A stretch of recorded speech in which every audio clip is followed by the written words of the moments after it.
Ka vazhduar ngërçi politik në Kosovë, seanca për konstituimin e kuvendit ka dështuar për të 10ën herë. Deputetët e kuvendit të Kosovës për të 2ën herë me radhë kanë refuzuar që të formohet një komision për votimin e fshehtë për të votuar për kreun e ri të organit ligjvënës.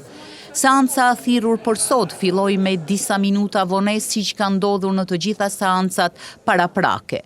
Kryesuesi i seancës konstituive Avni Dehari, qysh në nisje të saj e ripërsëriti propozimin e tij për votim të fshehtë për kryetar të kuvendit.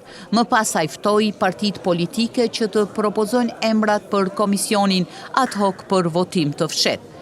E gjatë kësaj seance pak minutëshe kreu i Partisë Demokratike të Kosovës Memli Krasniqi, kur u ftuan nga kryesuesi të propozoj deputetin për komisionin ad hoc, e ftoi Deharin që të mos e njollos veten dhe siç tha ai mos e bëni veten pjesë të shkeljes kushtetuese.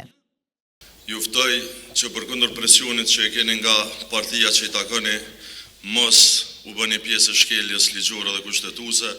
Më pas, kryesuesi i seancës konstituive Avni Dehari kërkoi nga regjia që Krasniqit t'i ndalet mikrofoni.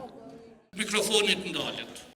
As Lidhja Demokratike e Kosovës dhe as Aleanca për Ardhmërinë e Kosovës nuk propozuan fare kandidat për këtë komision. Në seancën e sotme konstituive të pranishëm në sallë ishin 106 deputet. Kryesuesi i seancës Avni Dehari tha se në mungesë të korumit, seanca sotme do të ndërpritet dhe do të vazhdojë të hënë në orën 10.